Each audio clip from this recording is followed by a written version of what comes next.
দেখো, মানুষের জীবনে কষ্ট দুঃখ সব কিছু আসবে, আবার সুখও আসবে। তবে আমরা কিছু কিছু সময় এমন পরিমাণ কষ্ট পাই যে নিজেকে অনেক আপসেট করে ফেলি, দেখা যায় যে নিজের অনেক ক্ষতি করে ফেলি। আসলে এই বিষয়গুলো না আমি একদম পছন্দ করি না। আমার যখন কষ্ট আসে তখন আমি মনে করি এটাও আমার ভালোর জন্য আসছে, আর যখন আমার সুখ আসে তখনও আমি মনে করি যে এটাও আমার ভালোর জন্য আসছে। তো আমি দুইটা পরিস্থিতিতে একটাই আমার কথা থাকে যে যাক আলহামদুলিল্লাহ, আমার জন্য যেটা ভালো সেটাই আল্লাহ তাআলা আমাকে দিচ্ছেন।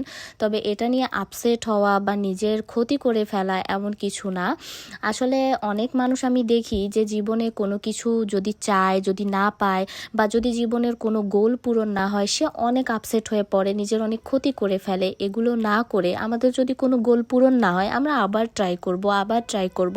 আমরা ট্রাই করতে করতে যখন দেখব যে ওটা আর হচ্ছেই না, তখন আমাদেরকে চিন্তা রাখতে হবে যে হ্যাঁ, এটা হচ্ছে না, বাট আমাদের জন্য অবশ্যই এর থেকে আরও ভালো কিছু আল্লাহ তাআলা ভাগ্যে রেখেছেন যেটা আমাদের হবে।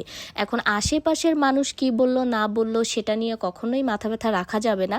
মানুষ তো বলবে, এটাই স্বাভাবিক। তবে নিজের জন্য যেটা ভালো সেটাই করতে হবে।